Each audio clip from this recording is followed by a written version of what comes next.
And when you look over the scope of your career, why do you think so many important newsmakers, celebrities, why do you think they trusted you? I think trust is the key word there, right? I tried to be fair, and I continue to try to do that.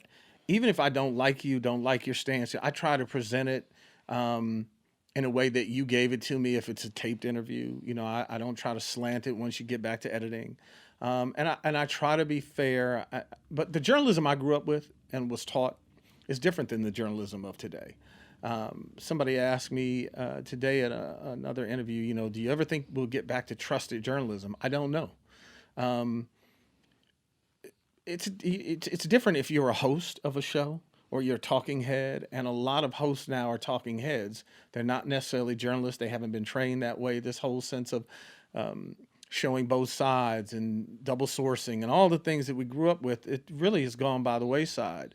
So I don't know, but I would like to believe that people trusted that I was going to be fair, even if I disagreed with them. And it has not been until the Trump administration that I ever came out, even when I did not like a president in office and publicly said anything. Again, that old school journalist in me, I deliver the story, but I'd never say, this is horrible. And I have absolutely said that now. We have an inept, incompetent man in the White House. And again, America has culpability in that. I don't blame him for being there. Uh, that's our fault. But the kind of lockstep march that I've seen some people fall into is frightening. And you really start to think about, you know, this is how things like slavery and the Holocaust can happen. People say that could never happen again. Oh, yeah? Look at the lockstep that Republicans, the great majority of them, have gotten into. And the fact that because Mitt Romney said the other week, I've got to follow my faith and my God, and that's great, but it shouldn't have been the shock that it became because the rest of these fools have simply said, oh my God, I'm too afraid to go against Trump. Are they afraid, or is it because his he keeps them in power? I think they've just I made a think it's trade. both. I think Yeah, it's both. he But I just do made a think trade there's off. fear, right?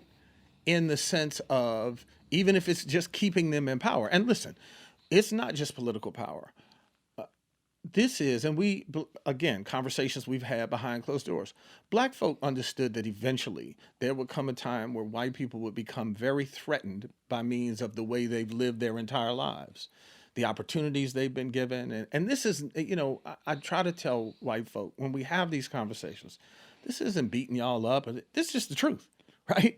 And so when you see your way of life being threatened and it's starting to slip away, you know, you get your back up and you start in that foxhole with the people that look like you and you start fighting to keep that foxhole safe.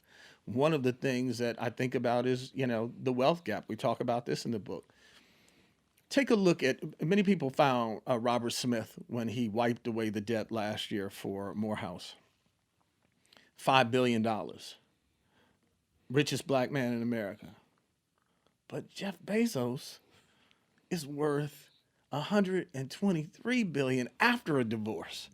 So you compare 5 billion to 123 billion, and now you start to understand even at that level, the wealth gap is so wide.